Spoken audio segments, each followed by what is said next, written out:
How's it going, everybody? Waterfed Wednesday. I got 3 people. Hello. Happy 4th of July. Happy 4th of July. Max and Shawn back Good to again. see you as always. Mm-hmm. We have some good topics today, don't we? Yes, DIY kits and why or why not, right? Why not? Makes sense for some, not for others. Certainly makes sense for more and more these days with a better general understanding of how water-fed equipment works. So we'll dive into that. This last few weeks, we've been running a contest. Anybody who ordered or entered the contest was eligible for a $250 store credit. Yeah. I was wondering how that worked. So we contacted the winner yesterday or the day before, but Jose Quezada out of Wenatchee, Washington is the big winner for this round of contest. So very cool. You pick up some DIY kit stuff. So big plans for the 4th? It's big plans to do nothing, man. Oh yeah, nice. That's what this day was made for. Barbecues, pools, and sun. Good deal. Yeah. I'm going to be around town for the first time in quite a long time. I saw a memory pop up today on Facebook from last year. I was in Steamboat. I do a lot of different mountain towns for 4th of July, but kids are grown. They're not leaving, so guess I'm not leaving. So cool. You want to dive into DIY kits? Let's do it. I think there's a way for people to chime in with questions. So if you guys have questions as we go, we'll look for those. Max and I are still getting our feet wet, so to speak, on the whole live stream deal. So should have some opportunities to do that. And we'll be getting some feedback here via the mobile device, I'm sure. So my volume is great. Max is a little low. So there's the first feedback for today. All right, good deal. How's that, Alex? Might be a little bit hot, actually. So we've always had the one DIY kit. We've had that for a while. Yeah.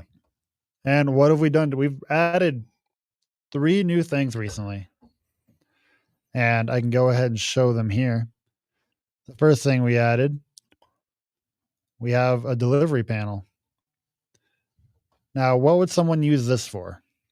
The delivery panel. The delivery panel we've had for years. So this has been updated. And essentially, the updates to the delivery panel, let me grab one real quick, mostly have to do with the mounting aspect. So before, the delivery panel was all the components were mounted to a flat panel. And sometimes it was difficult to mount that because you needed some uprights or something off to the side so you could actually do that. But now it's mounted to these flanges. And this is actually the same exact panel that we use on our upper end fill and go tank systems. So you'll recognize them off of there. And we just designed these L-shaped flange brackets. So those mount on the side. It comes in the box just like this. You basically just throw some screws through here wherever you want to mount this at, and it'll be ready to roll. Essentially, what you have here is you've got your delivery pump, right? So the same pump we use on the fill and goes, and you've got your controller with the remote. And so basically, this is designed to siphon a holding tank like on the fill and go. So your purification would fill the tank. Then you would plumb the inlet of the delivery pump here to your tank. Mm-hmm. So you can siphon that tank. And then from there, on the output of this pump here, you would essentially have a hose that would run to your hose reel to then deliver onto your water-fed pole. So this we've had for quite some time. It's just been revamped, like I said.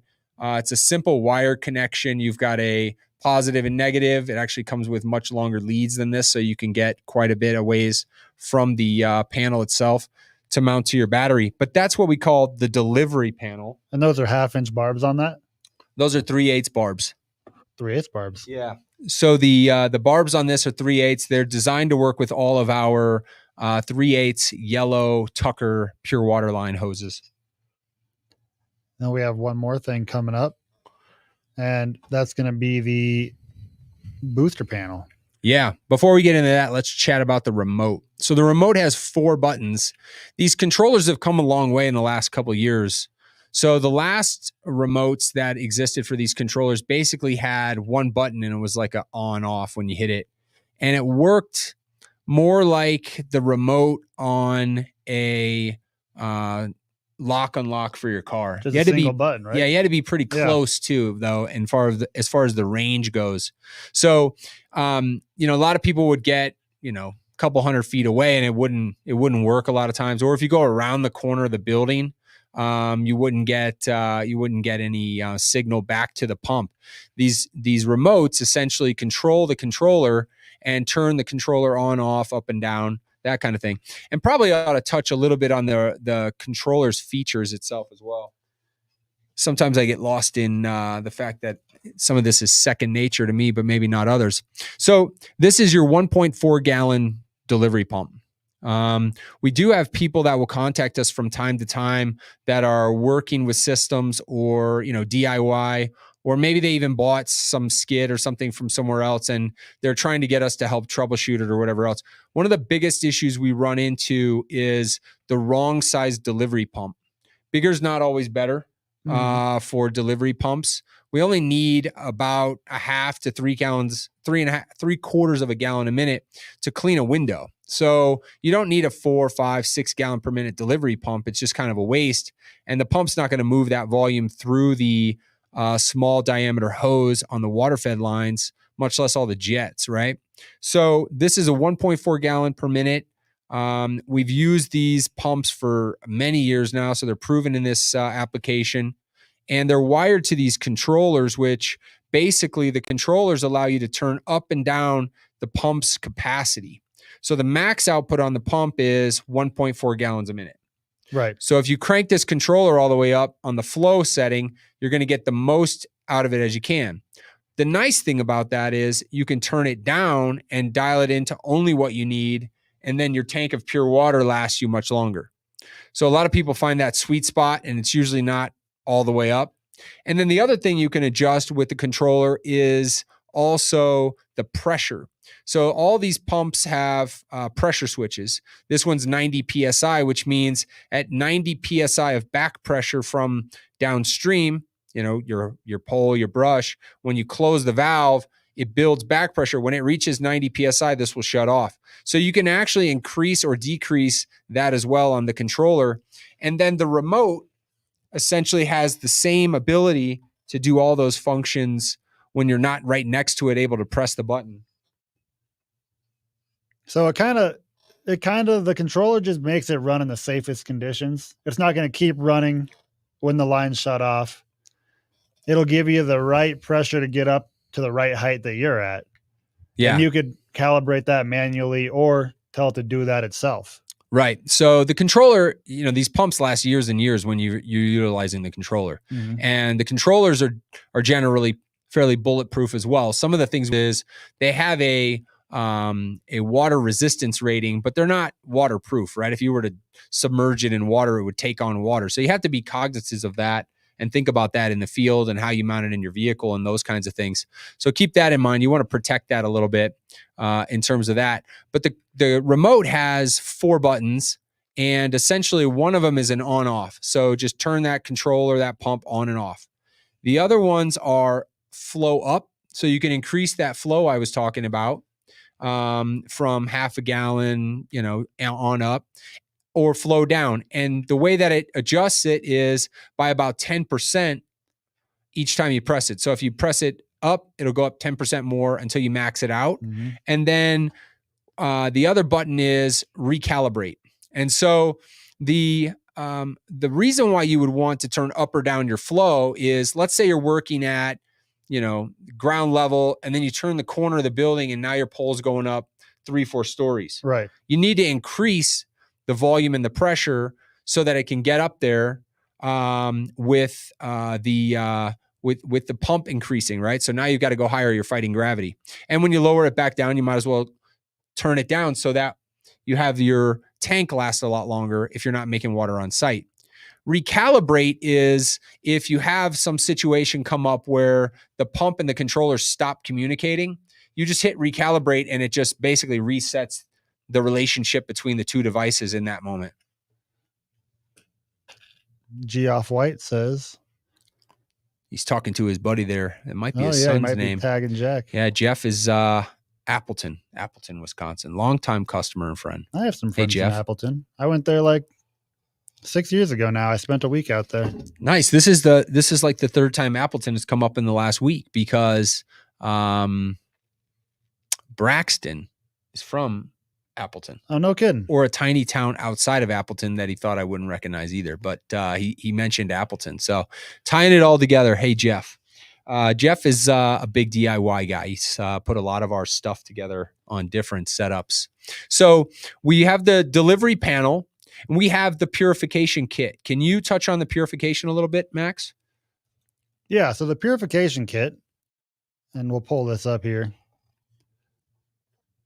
This is the basic one here. This is the 4-stage. This one is the one that we've always had. This one here is just going to be like any other cart rival. This is basically the bare bones of a fill and go without any pumps on it.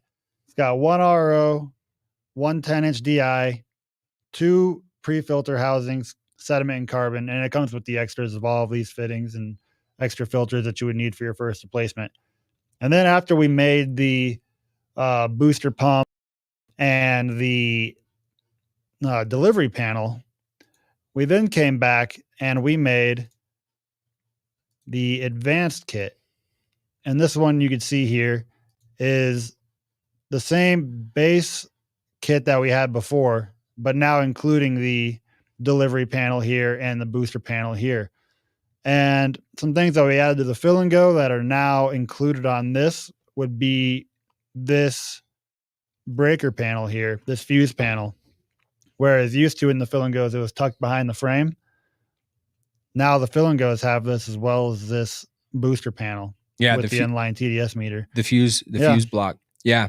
So in the 4-stage kit, if you go back to that page, just the purification stuff, you get everything you need, including the mounting brackets, all the fittings. There's actually a video, full-length video on the website and on YouTube of Max describing how to actually plumb all this together.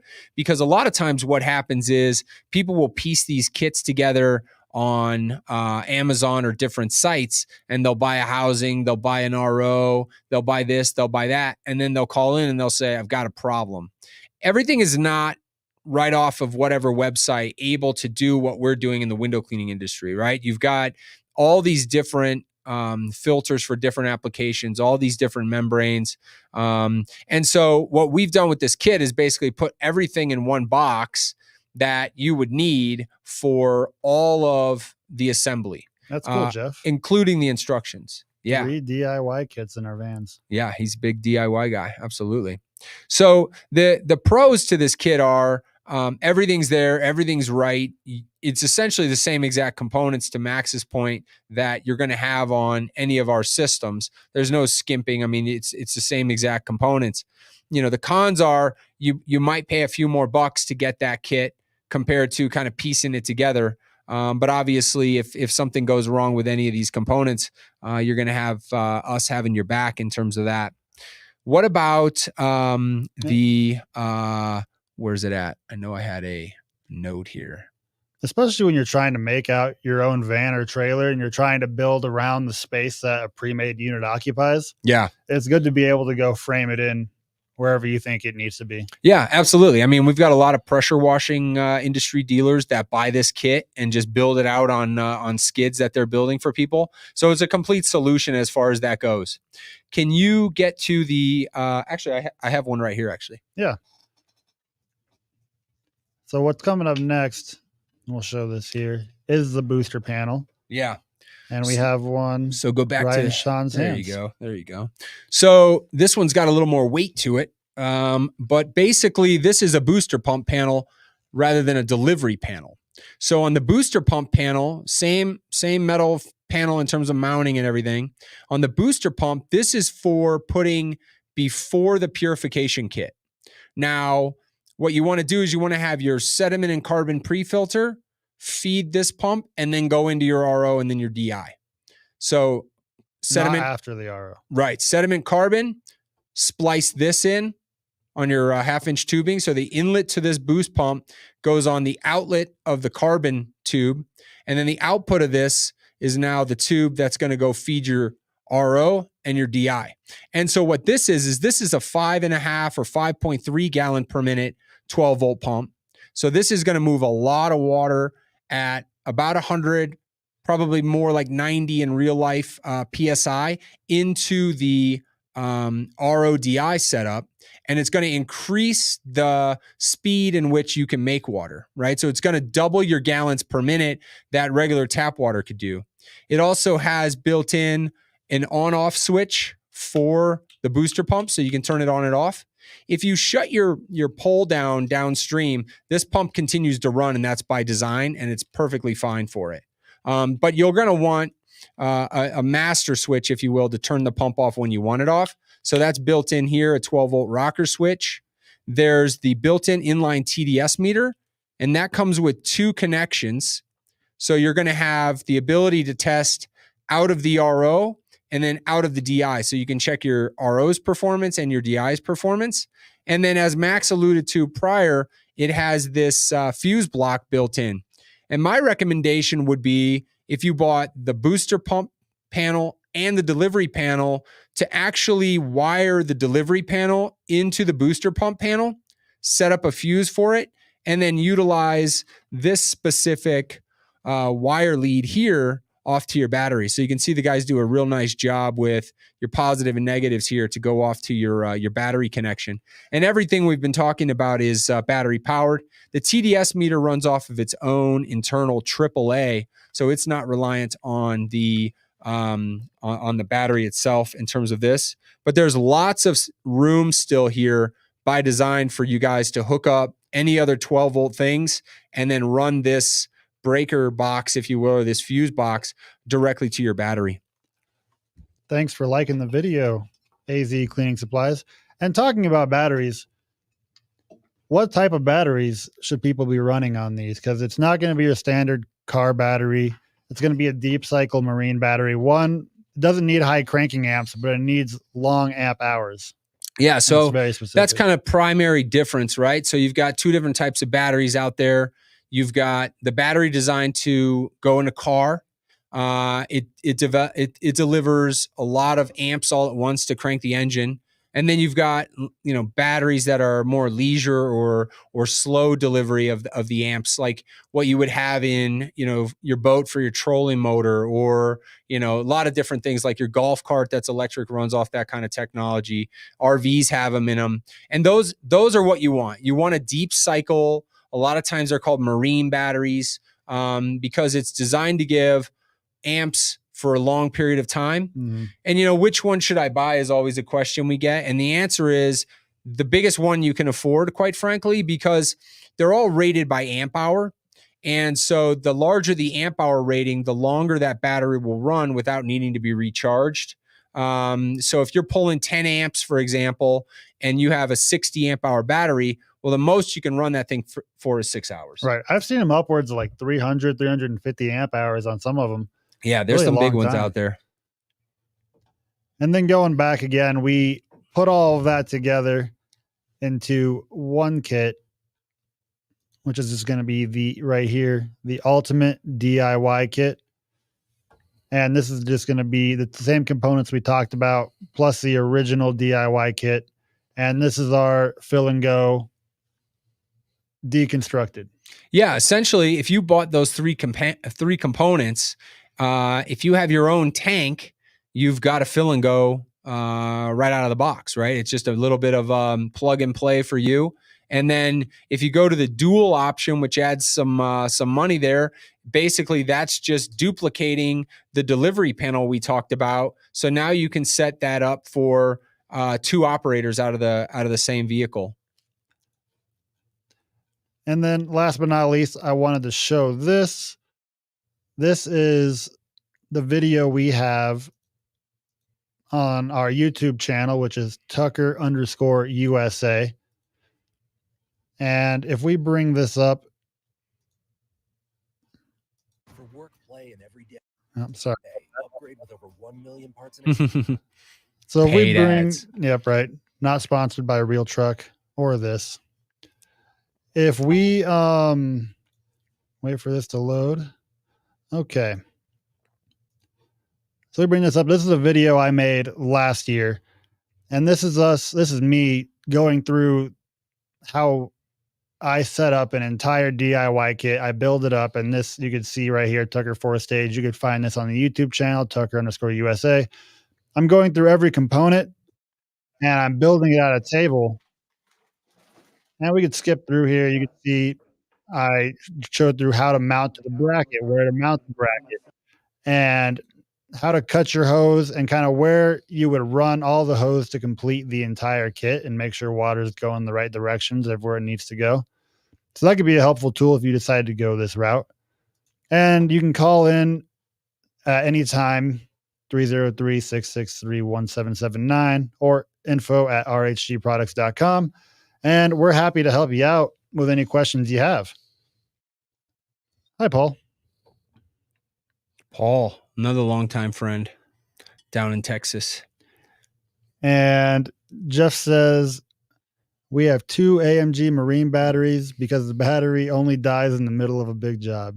Yeah, Murphy's Law. Absolutely. He's been at it a while. He knows better. Yep, no doubt. And that's kind of brushing up on all the new DIY stuff. Yeah, for sure. I mean, DIY is a growing segment.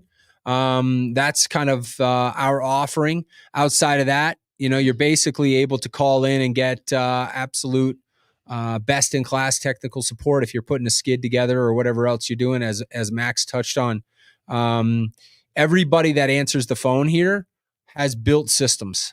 So you're not getting somebody we just hired that has some customer service background. Max has been in the field in the back anyway for years prior to getting to customer service, built just about everything we make. Carson was in production before he got to his position up front. Same with Jared. So, the guys really know their stuff when it comes to technical support and helping out from that standpoint for sure. I got one other thing I want to touch on, and then I'll throw it back to Max. July here, we're running 15% off everything in the store. So if you're in the market for anything right now, yeah, absolutely. If you're in the market for anything right now, check that out, tuckerusa.com. And I guess some things that I guess we were to go over some customer points I've had in the past week. Sure. It's filter changing season. And one of my next videos is going to be how to be checking your ROs. If you find that you're not getting the water that you used to be getting out, say last season, you definitely want to check 2 points. One is going to be the water coming into your system, and then the water coming out of your RO.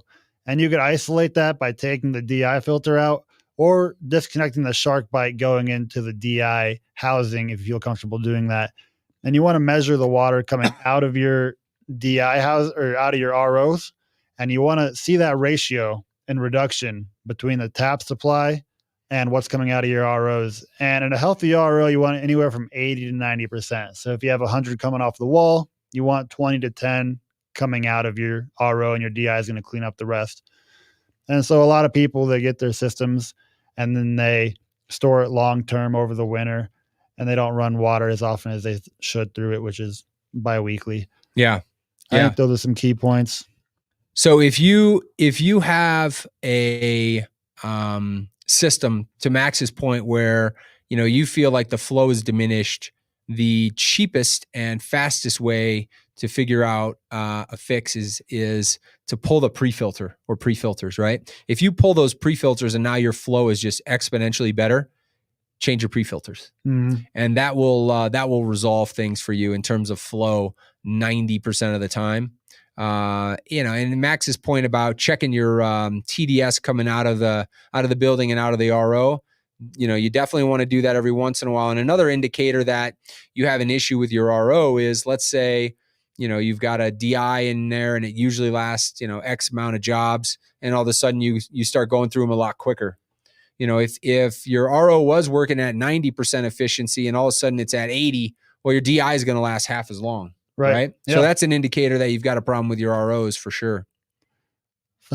Robert Wynn is in the building. Hey, Robert. YouTube star. Yeah. No doubt about it. That's funny. How's it going, man? Alex is very biased, as Yeah. he should be. He's been around long enough to know better. I'm biased too. I am the customer service, but I still think we're the best. Yeah. Yeah. Well, I have often said I'm happy to have us lead the way in innovation, whether it's product or service. You Yeah. know, let them come along. It's a good time. Yeah, definitely. So everybody on the end user side is winning from that standpoint. So anything else? We're just about out of time for today.